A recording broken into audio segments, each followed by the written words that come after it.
permiso, señor presidente.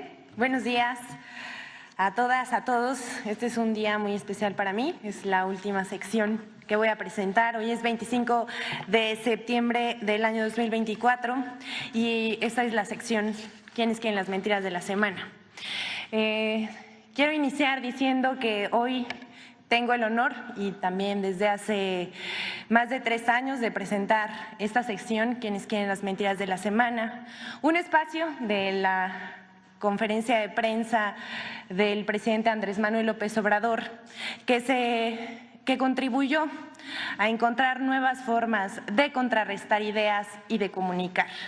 Es un espacio disruptivo, para algunos controversial, y como aquí mentirosos no somos, hay que decir también que varios personajes, periodistas, políticos, medios de comunicación y opositores se molestaron al verse exhibidos en mentiras muy elaboradas, rebuscadas y otras burdas. Hasta nos regalaron piezas de humor involuntario. Nuestro trabajo consistió en ejercer el derecho de réplica, siempre con respeto al trabajo periodístico, de evidenciar la desinformación. Eso sí, hay que decirlo fuerte para que se escuche lejos. Nunca fue con el afán de estigmatizar a nadie.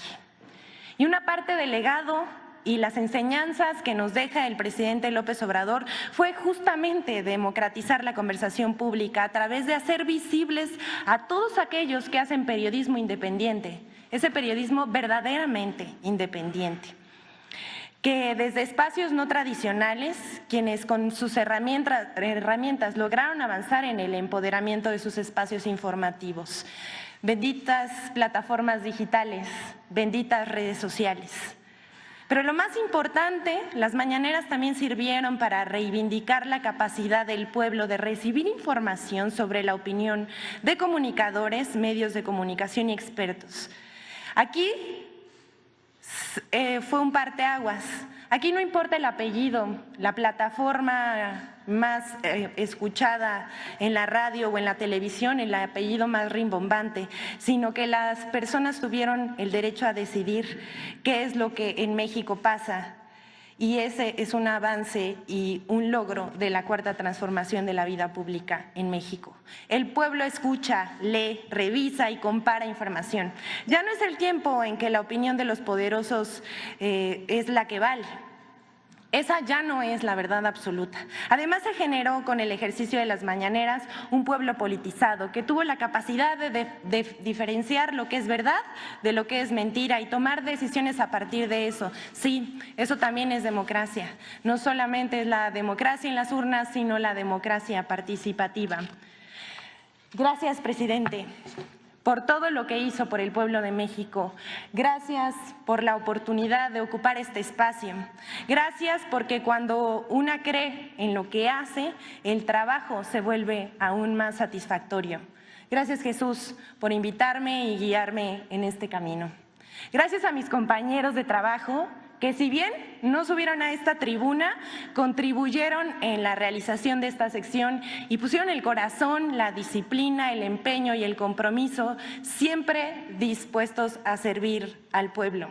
Román Contreras, que lo estoy viendo ahí, Alejandro Álvarez, Danael Ezama, Sergio Grande y el equipo de CEPROPIE.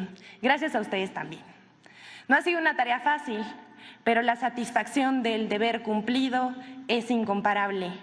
Gracias, presidente. Gracias por todo. Amor con amor se paga. Es un honor estar con Obrador. Ahora sí, vamos a pasar a la sección. Porque, como decía yo, no nos paran de regalar piezas de humor involuntario, porque un chisme se volvió noticia. La falsa renuncia del secretario de Hacienda. Un chisme que alguien inventa con mala intención, que se pasa de boca en boca, que se vuelve trascendido y luego una columna y otra en medios de comunicación. Eso ha sido una constante en este sexenio. ¿Y cómo la elaboran? Miren, que si la fuente de Palacio se han de referir al Pegaso del patio central, que si la prima de un amigo de alguien muy cercano al presidente aseguró que algo había pasado. Bueno, de todo tipo de fuentes se inventan para publicar mentiras. Esta vez le tocó al secretario de Hacienda, Rogelio Ramírez de la O, quien, dicho sea de paso, continuará al frente de dicha secretaría en el gobierno que encabezará la próxima presidenta, la doctora Claudia Sheinbaum. Sembrando la intriga, dijeron que por problemas al interior del equipo cercano de la dignataria electa, Ramírez de la O no asumiría el cargo. Pero esto es falso. Sin embargo, medios de comunicación que estamos viendo en la pantalla, como Código Magenta, La Política Online, Guillermo Vázquez, así como Eduardo Ruiz Gili en el espacio de Radio Fórmula, lo publicaron como un hecho. Esta conversación que tuvieron en Radio Fórmula más o menos duró 15 minutos, en el que decían que si había problemas dentro, que… Bueno, de verdad dijeron de todo. Con algún tipo de interés, los medios meten insidia, siembran dudas, inventan chismes. Lo cierto es que Rogelio se queda.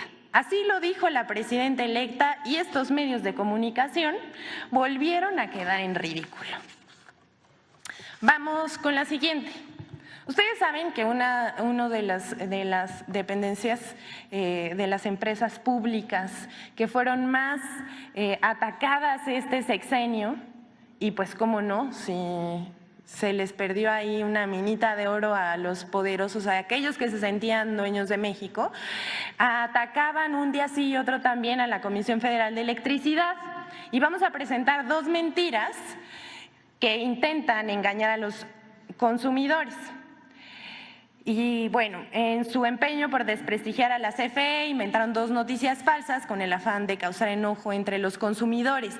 Diarios como Cronista, El Mañana y en redes sociales difundieron la mentira de que ya no se podría pagar el recibo de la luz en cajeros automáticos, pero esto es falso. La CFE desmintió esa versión e informó que el pago del suministro se puede hacer en cajeros, comercios autorizados,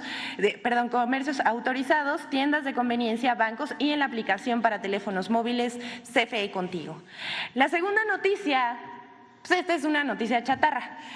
Ya nos reímos de esto, porque el Heraldo de México publicó el 19 de septiembre que habría un corte de luz en estados de la frontera norte de México por 5 horas y que el estado más afectado sería Sonora. Pero todo resultó una mentira burda. Al respecto, la CFE aclaró que si bien existen trabajos de mantenimiento, no se programó ningún apagón masivo. Ahí quedó también. También estos medios no tienen llenadera, se la pasan mintiendo. Y hablando de personas que mienten, al parecer el expresidente priista Ernesto Zedillo miente como respira y no solamente la semana pasada hizo el oso de su vida y que aquí lo desmentimos, sino que hace unos meses dio un foro en Chicago, pero vamos a darles contexto. La semana pasada vimos al expresidente priista Ernesto Zedillo con sus declaraciones en contra de la reforma al Poder Judicial. Además de señalar que sería el fin de la democracia, ya saben, los agoreros del desastre. El expresidente Zedillo provocó una polémica en la que salió a relucir cómo dio un golpe al Poder Judicial y destituyó a todos los ministros de la Suprema Corte de Justicia de la Nación y luego nombró ministros a modo, además de la mitad de los jueces de primera instancia. Todo con una mayoría calificada derivada de una sobrerepresentación en el PRI en la Cámara de Senadores. También se recordó su papel en las masacres de Aguas Blancas y Acteal. A él ya se le olvidaron, pero a nosotros no, el pueblo no olvida. Cedillo hace unos meses en un foro en Chicago en el cual aseguró que pues, él se presentó ahí dando una ponencia, aseguró que en México se redujo la pobreza, miren nada más, qué insensibilidad, que se redujo la pobreza debido a las remesas y a las muertes derivadas por la pandemia de COVID y que esto no habría sido significativo, hablando de la reducción de la pobreza, y que tampoco habría disminuido la pobreza más que en otros sexenios. Todo esto que dijo en su momento el expresidente Zedillo es falso. Vamos a ver qué dijo. I hear some of my friends saying, yes, That's very significantly explained by the increase of income that families have had because of remittances from the U.S. And the question is whether we want to depend on remittances to reduce poverty in Mexico. Also, and this is very sad, you have to wonder whether the fact that the pandemic affected the most poor people in Mexico will lead you to a lower ratio of poverty, because the poor have death.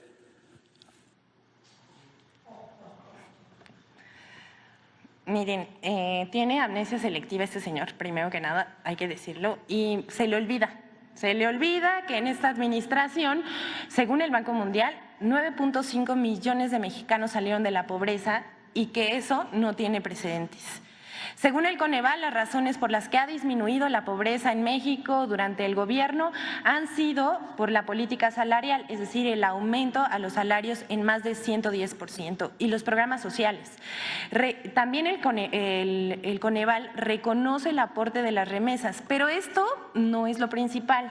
También podemos decir que la inversión extranjera es de 157% mayor, unos 120,000 millones de dólares, en el sexenio del licenciado Andrés Manuel López Obrador, en comparación, vean nada más esta gráfica, en comparación con el gobierno de Ernesto Zedillo.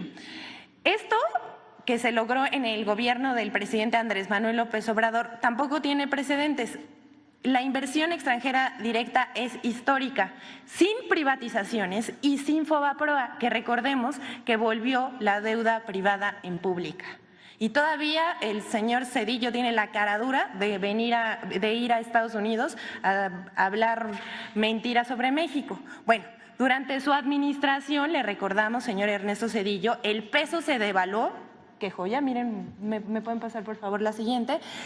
Se devaluó 187%, en comparación con el presidente López Obrador, que el peso recuperó su valor 5%, y que el peso en este momento es la segunda moneda más fuerte frente al dólar.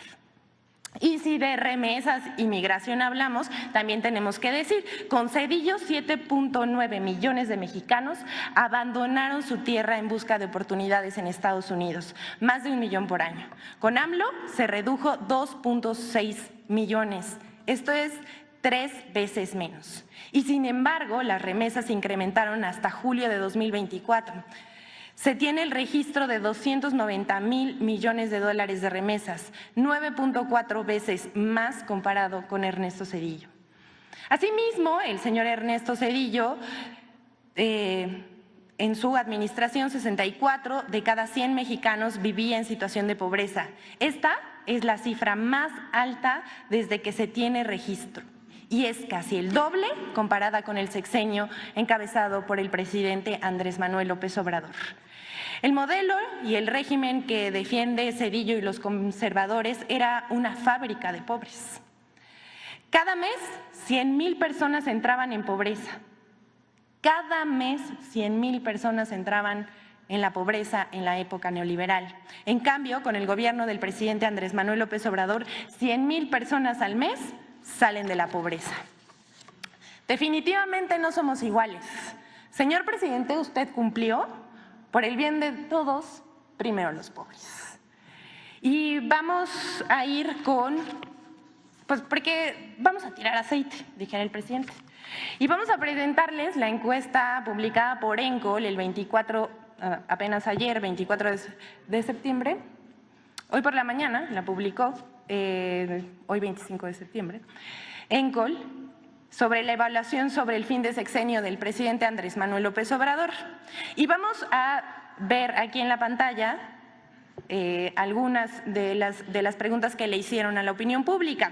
En general, ¿usted aprueba o desaprueba el trabajo del presidente Andrés Manuel López Obrador?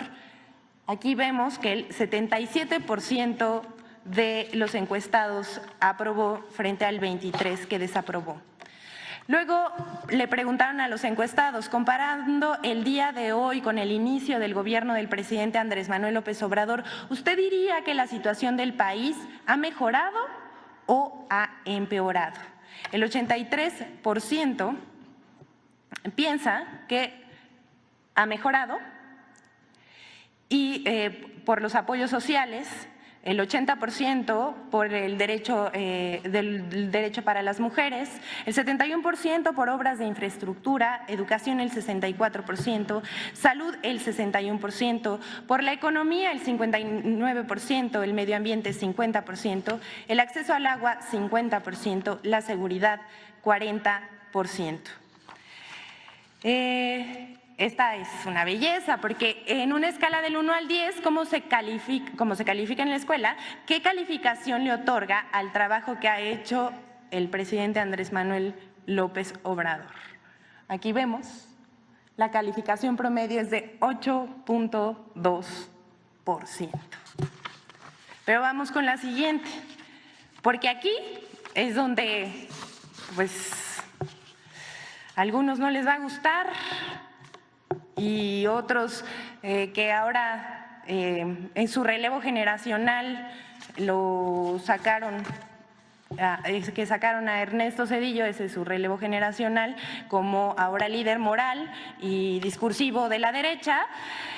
Esto cobra mucho sentido. De los siguientes personajes que le voy a mencionar, dígame por favor, ¿para usted quién ha sido el mejor presidente? El 68% de los encuestados dijo que el presidente Andrés Manuel López Obrador, frente a 6% de Vicente Fox, 5% Enrique Peña Nieto, Felipe Calderón 4%, Ernesto Zedillo 3%.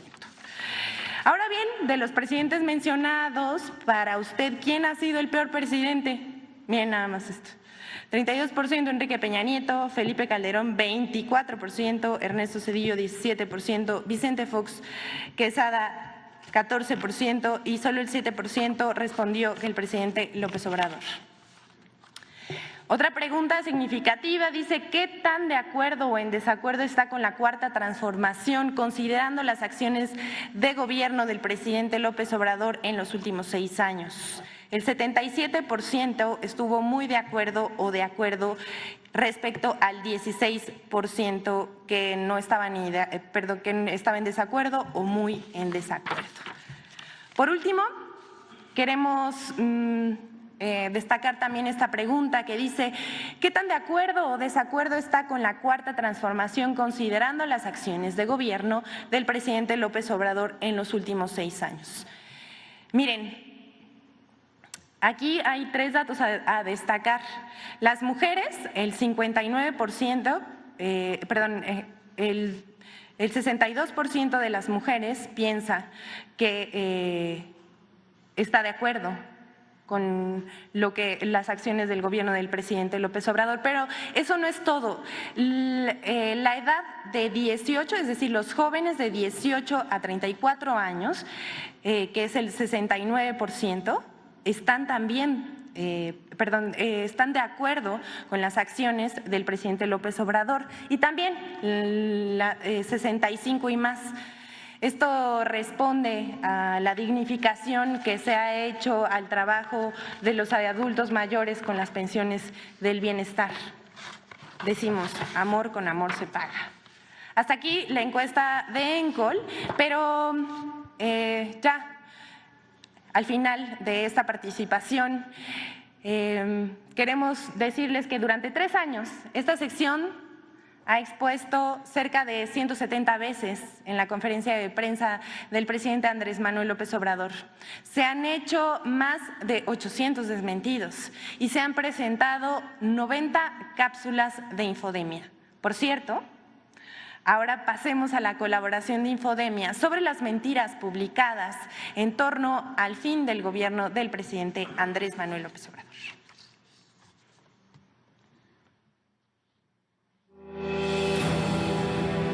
El fin de sexenio en México ha revivido una tormenta de mentiras mediáticas que pretenden poner en duda la estabilidad económica del país. Continúan los titulares alarmistas y declaraciones catastrofistas repetidas desde el inicio de la administración del presidente López Obrador que pronosticaban una crisis económica que nunca llegó. 1. El falso desplome del peso. No hay tratado, gana López Obrador con un buen margen.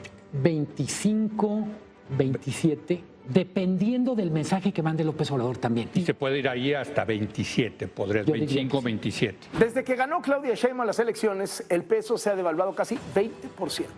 Y uno que es famoso por dar consejos macroeconómicos, aprovechó para recordarles que nunca es tarde para hacerse la compra de algunos billetes verdes. Hoy el peso cerró a 19.17 por dólar. Alguien podría decir, ¿cómo estás, Ciro? Buenas noches. Mejor cotización que hace 6 años. También eso podrían decir, pero también podrían decir que se acabó el superpeso. Comentaristas y expertos en medios de comunicación presagiaron, aún antes de que el presidente López Obrador llegara a la presidencia de México, la devaluación abrupta del peso, que provocaría que el dólar llegara a 27 pesos por unidad. Ante cada movimiento del peso a la baja respecto al dólar, estas lanzaban nuevamente sus advertencias sobre trágicas devaluaciones de la moneda nacional, algunas veces apoyados por medios o calificadoras internacionales. Sin embargo, el peso no se devaluó. Incluso, en varios momentos del sexenio, rompió la barrera de los 17 pesos y es posible que cierre el sexenio con una ligera apreciación. 2.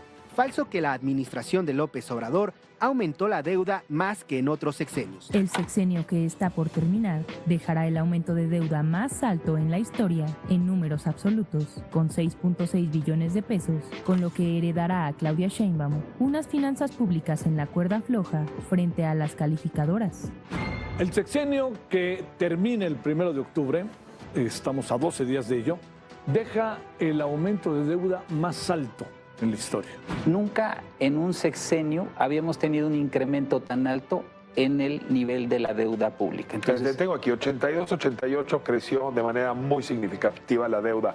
No, es incluso superior a ese sexenio. Exactamente. Medios de comunicación, comentaristas y políticos de oposición sostienen, sin pruebas, que el gobierno del presidente López Obrador aumentó la deuda pública más que en otros sexenios. Incluso afirman que esta deuda pública aumentó 64%. Algunos de estos comentaristas utilizan en su análisis engañosamente cifras nominales de la deuda pública, en lugar de usar el porcentaje del PIB equivalente a la deuda. Datos de la Secretaría de Hacienda muestran que la deuda pública en México de 2018 a 2024 aumentó un 4.9% con respecto al Producto Interno Bruto, mientras que en el sexenio de Peña Nieto aumentó 8% y en el de Felipe Calderón un 7.4%. 3. Falso que Banjico inyecte dólares a la economía nacional para evitar el desplome del peso. En redes sociales circuló una publicación que aseguraba que el Banco de México inyecta dólares de las reservas a la economía nacional para evitar el desplome del peso. Jonathan Heath, subgobernador del Banco de México, negó el 12 de septiembre que Banjico inyecte dólares de las reservas a la economía nacional para mantener el tipo de cambio por debajo de los 20 pesos por dólar. El Banco de México registró un nivel histórico de reservas internacionales con un total de 226.465 millones de dólares. Infodemia. Es cuanto, señor presidente. Es un honor estar con Obrador. Muchas gracias.